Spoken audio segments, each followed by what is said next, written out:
Welcome to Still Plays Galaxy of Heroes. This is a roster update video. Do I really not have a standard thing that I wear for these? I do for the other topics. Today, we have hit the final requirement on Ahsoka. So the big thing we're looking at is the major project progress. We are starting the clock. Prior to the start of the 5v5 season, we should have her at least at Relics. We're not going to have the ultimate, of course, but we're going to be in a good spot and be able to do some explorations of the new character then. And while we're here, we'll take a look at everything else. No major things on Marquees. We did those in the last video, but Omicrons, Datacrons, addressing other long-term weaknesses, those are things we can take a look at. With Ahsoka, CG did us a huge favor by putting Padawan Sabine onto a Cantina node, because if she was on a light side, dark side node, we'd still be farming her. But with the Cantina node, we were able to farm her in like 10 to 12 days. It was super quick. It was a fairly cheap Cantina node, which put the clock on the unlock on Hu Yang's farm, which saves us a month of extra time, which means we get to use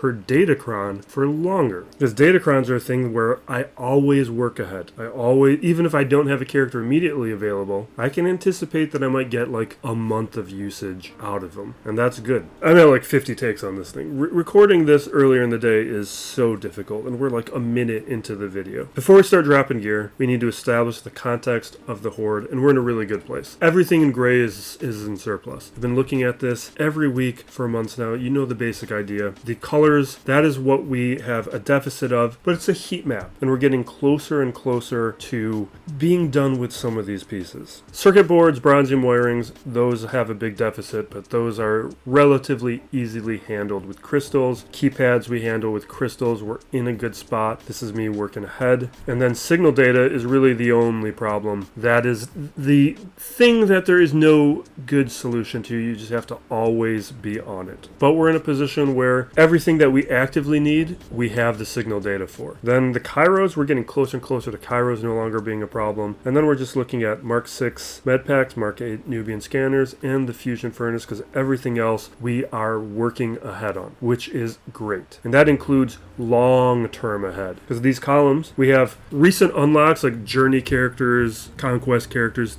high quality characters we want to beef up on, but it's also like the Bad Batch Marquees are within there. Then we have the Ahsoka requirements. This column is going to be gone next time, so you're going to see this spreadsheet is going to be shuffled around. This includes Ahsoka's requirements herself, but it's also a lot of high quality characters that I want to improve on, or just luxury relics or relic 8s that I want to invest in. And then looking ahead towards GL Rey. And with Ahsoka, that means Rey's my last GL to be working on. And we're probably 2-3 months away from CG formally announcing the next GL, which means we've got some time. Like the clock has started with Jocasta New being released as the next GL's lifter, but we've got some time. And we're going to be able to make some headway on Rey while we wait for CG. But our big item today is, of course, Ahsoka Tano. And I'm happy to be done here. And we don't have too many characters to work on. Hu Yang here. Hu Yang we take up to 7 stars.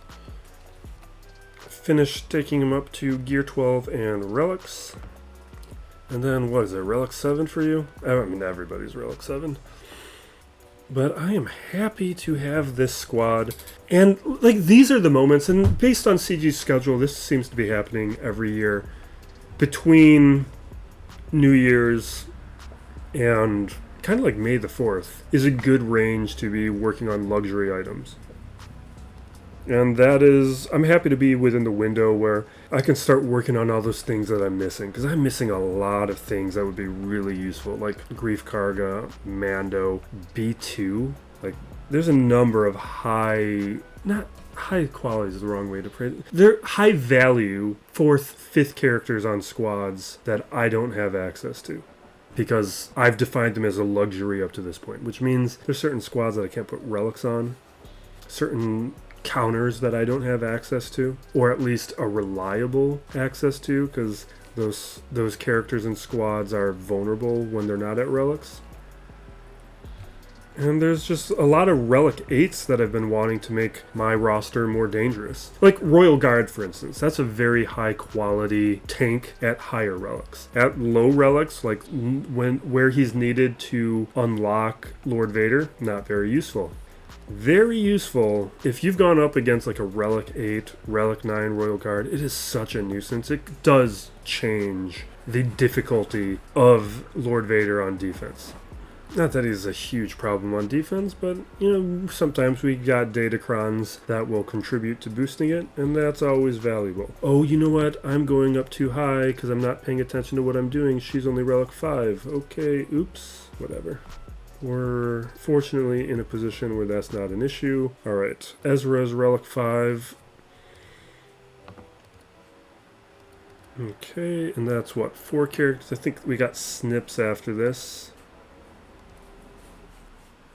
Kind of annoyed that I made that mistake, because I like to do these events with minimum gear, and we just messed that up.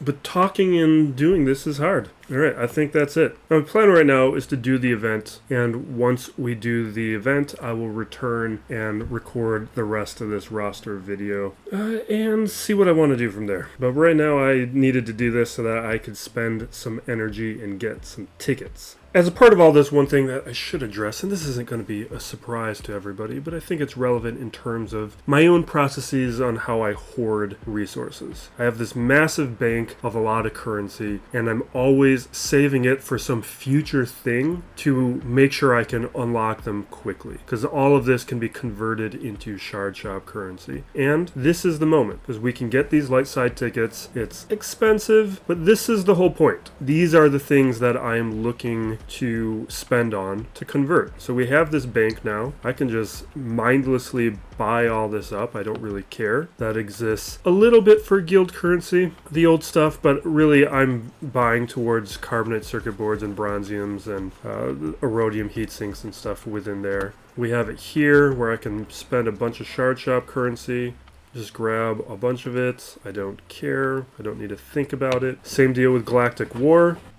Grab a bunch of these as well. We're not going to do all of it right now. This is more just to demonstrate and to show the banks that I've built up. Fleet 2, like you can see, we just have a massive amount of hoarded currency, and it was all waiting for a moment like this. And even though we spent a bunch, we didn't even hit the 5,000. Now with the 2,000 I already had, we've done it. Wow, it's 100? Okay. I knew it was there. I just assumed that the number was smaller. Okay. It's ridiculous how fast you can do an unlock of a GL now. This is a day later. We're talking over the footage. I do wish that they would make the events harder now that we don't lose tickets on a loss, so it just makes sense so that we can have a little bit of fun, a little bit more of a challenge. Don't make it impossible or anything, but so that we have to think a little bit. It was just automatic. It's a boring event. The Relic 6 on Hera didn't matter at all because we don't even use her, so it was irrelevant. For the ultimate tier, I did incrementally work through seeing Zetas if I needed them or not. I only used 3 for the ultimate tier. Shatter Strike, not necessary. The Armor Shred you think would be useful to take out Morgan, but you don't need it. So if you're short on Zetas, that is a place where it's possible to save. I tested her at gear 11. I tested her at gear 12, and those were not enough. You just don't have the survivability. But Relic 0, that turns out to be all that you need to complete the final tier of the event. I think I'll just show even the tail end of it. You can see here, no armor shreds. Throwing down those shatter strikes, they didn't matter. The opening from the troopers is the only thing that gets a little bit scary. And then after this, you'll see confirmation that we did it at Relic 0. So it's a place where you can have some opportunity to save some resources if you don't have the signal data and you still want to farm all of those ultimate materials. I did it like 3 attempts at Relic 0 just to confirm it wasn't a fluke. And then from there, I took up to Relic 5, I think, during Conquest, and then Relic 7 entering the Grand Arena week. And from there, we will wrap it up. We have Oppo's kit reveal right there. And then I think tomorrow we're going to have a video on some of my insights and thoughts on some of the recent news that has been coming out that I didn't get to while I was feeling sick, but I still want to give some responses to what I've been seeing. There's a couple things in particular that I think are worth remarking on. So look out for that video coming up tomorrow. And then in the meantime, Grand Arena videos and a Datacron video coming up in the next few days. So thank you for watching. Be excellent to each other, everybody. This is still Plays Galaxy of Heroes.